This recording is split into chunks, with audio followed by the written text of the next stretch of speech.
La fascination du public pour Meghan Markle et le prince Harry est destinée à s'estomper au cours des prochaines années, selon un auteur.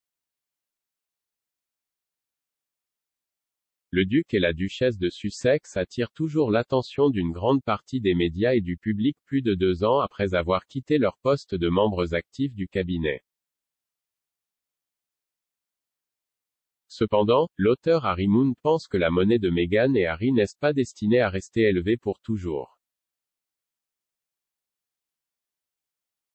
Le rédacteur en chef du magazine The Oldie et auteur de How England Made the English a établi une comparaison entre les Sussex et le duc et la duchesse de Windsor, l'ancien roi britannique Édouard VIII Wallis Simpson. Il a dit Harry et Meghan ne seront pas aussi captivants, finalement, que le duc et la duchesse de Windsor. Le duc de Windsor n'a jamais abandonné l'ordre de succession parce qu'il avait abdiqué et Seine était totalement exclu. Mais il y avait une fascination durable pour lui en tant qu'homme qui était autrefois roi. Je dirais que la monnaie des Sussex sera, dans quelques années, en forte baisse. Édouard VIII, frère aîné du roi George VI et oncle de la reine, abdique en décembre 1936, moins d'un an après avoir succédé au roi George V sur le trône, afin d'être libre d'épouser la mondaine américaine et divorcer 2 fois de Madame Simpson. Suite à l'abdication, qui a failli déclencher une crise constitutionnelle au Royaume-Uni, le père de la reine a accordé à son frère le duché de Windsor. Madame Simpson n'a pas reçu le style de son Altesse royale, le couple a vécu le reste de sa vie entre les États-Unis et la France et n'est revenu en Angleterre qu'à de rares occasions, notamment à la mort de membres de la famille royale. Meghan et Harry, qui ont conservé leur titre complet mais ont perdu le droit d'utiliser leur style de RHS et d'exercer leurs fonctions royales après avoir renoncé à leur statut de senior, ont établi leur nouvelle vie aux États-Unis. Le prince Harry reste également 6e sur le trône, mais il est destiné à être repoussé au fil des années alors que le prince George, la princesse Charlotte et le prince Louis grandissent et créent leur propre famille. Depuis le printemps 2020, les Sussex ont lancé leur nouvelle organisation, Archewell, qui comprend 2 sociétés de production, de contenu audio et vidéo, et une fondation à but non lucratif.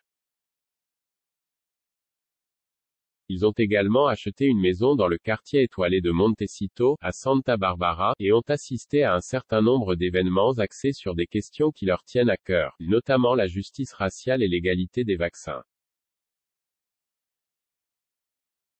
Leur premier voyage public au Royaume-Uni depuis leur départ du cabinet a eu lieu en juin, lorsque toute la famille Sussex a traversé l'étang pour célébrer le jubilé de platine de la reine. Ce voyage a permis à la reine et au prince Charles de rencontrer pour la première fois en personne Lily Diana, la fille de Meghan et Harry née en juin dernier, et de revoir Archie Harrison, qui s'était rendu pour la dernière fois sur le sol britannique en mi-novembre 2019. Cependant, Meghan et Harry avaient déjà rendu une visite privée au monarque en avril, alors qu'ils se rendaient à La Haye pour assister aux Jeux Invictus. Le duc de Sussex était également retourné en solo dans son pays natal à 2 reprises en 2021 d'abord pour assister aux funérailles du prince Philippe et en juillet pour dévoiler la statue de la princesse Diana au Sunken Garden du palais de Kensington.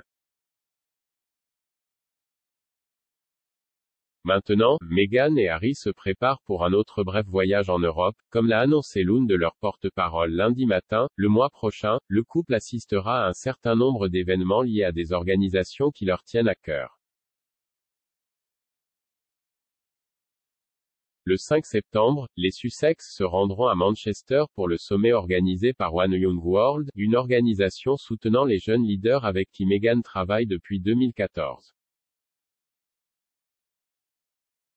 Le lendemain, le couple sera en Allemagne pour lancer le compte à rebours des Jeux Invictus de l'année prochaine qui se tiendront à Düsseldorf. et le 8 septembre, ils seront de nouveau au Royaume-Uni, cette fois à Londres, pour les Well Child Awards, les célébrations annuelles d'enfants et de jeunes malades extraordinaires et courageux.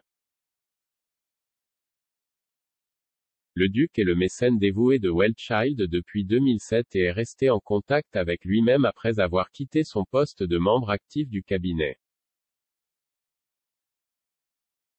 Pendant leur bref séjour dans le pays, Meghan et Harry ont été pressentis pour rendre visite à Sa Majesté.